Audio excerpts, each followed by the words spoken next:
Welcome back, everyone. Now, if you're ready to finally take control of your professional life, you are absolutely in the right place. Today's explainer is all about the actual mechanics of modern freelancing. We're going to unpack the real strategies, the models that take you from just grinding away day to day to actually running a sustainable, scalable business. So let's jump right in and uncover this together. Okay, let's dive into this. It's a tough question, but you've got to ask yourself right now, are you a real freelancer or are you just a gig worker? Honestly, people mix these two up all the time. Are you actively building a resilient business where you own your client relationships? Or are you just knocking out random one-off tasks on a platform that completely controls your income? Because if it's the latter, you're essentially just acting as an employee for an algorithm. Recognizing that difference, that's our foundation today. Here's our blueprint for the session. We're covering 5 key areas. First, the modern freelance landscape. Second, choosing your freelance model. Third, we'll look at high-demand skills for 2026. Fourth, avoiding common beginner traps. And finally, number 5, your 90-day success roadmap.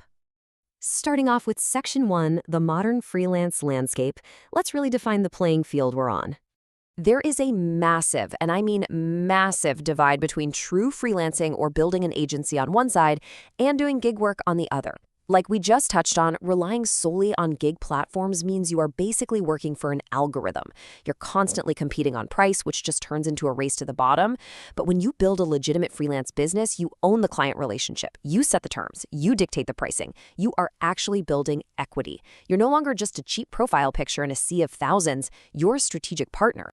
And this dynamic directly impacts where you actually go to find those clients. You have to make a choice. Local versus global. Now, local opportunities usually mean way lower competition. You can network in person, shake hands, and really become the big fish in a small pond. Global, on the other hand, gives you literally an infinite pool of clients, but the competition is fierce. It's a strategic choice, and you really have to figure this out on day one.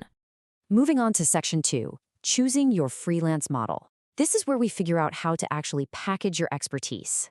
Now, what's really interesting about this concept is the productized service. Think about traditional freelancing. That usually means custom proposals, endless scope creep, and just totally unpredictable hours.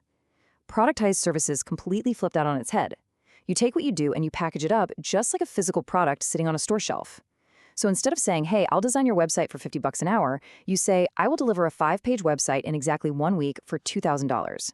You run the exact same process every single time. And the best part? That means you get faster and way more profitable with every project. The absolutely crucial point here is how you sell that service. Just look at the difference between skill-based versus outcome-based freelancing.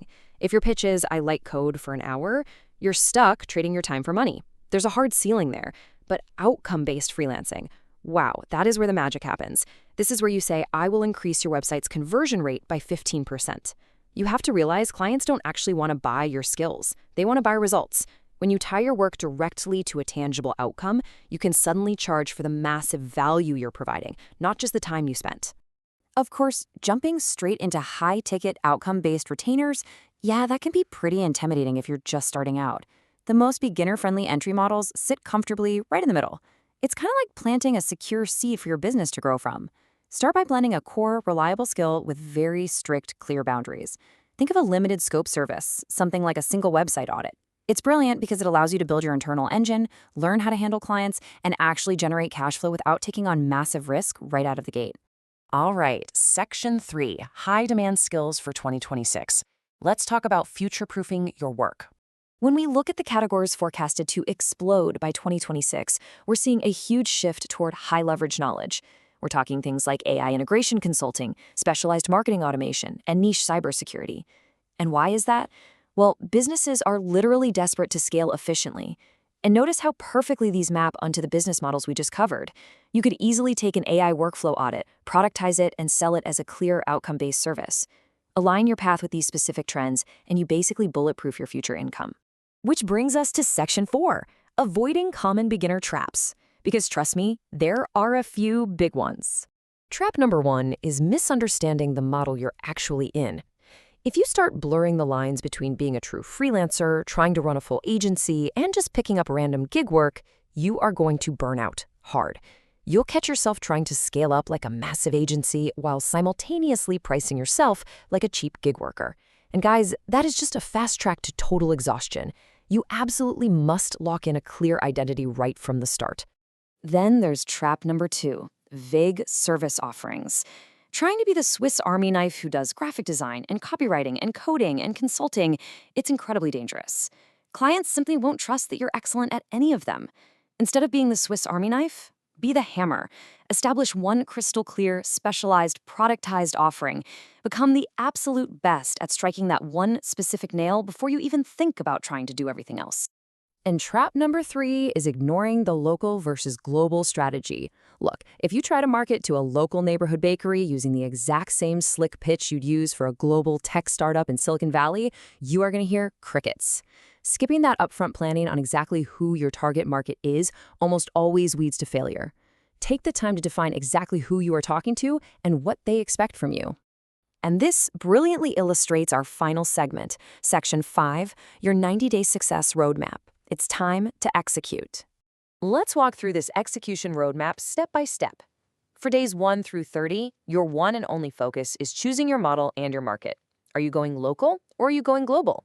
Are you starting with a beginner-friendly productized skill? Lock it in. Then, moving into days 31 to 60, it's time to build. You're going to create your actual services around those high-demand 2026 skills, set your pricing, and put together a highly targeted portfolio. Finally, days 61 to 90, you launch. This is when you start actively pitching clients, all while consciously avoiding those beginner traps we just talked about. Stay focused and stay specialized. The modern freelance landscape is absolutely packed with opportunity, but really only for those who approach it strategically. You've now got the blueprint. You understand the models, you know exactly which future-proof skills to target, and you've got the 90-day roadmap to actually execute it all. So here's my question for you. Your 90 days start tomorrow. What model will you build?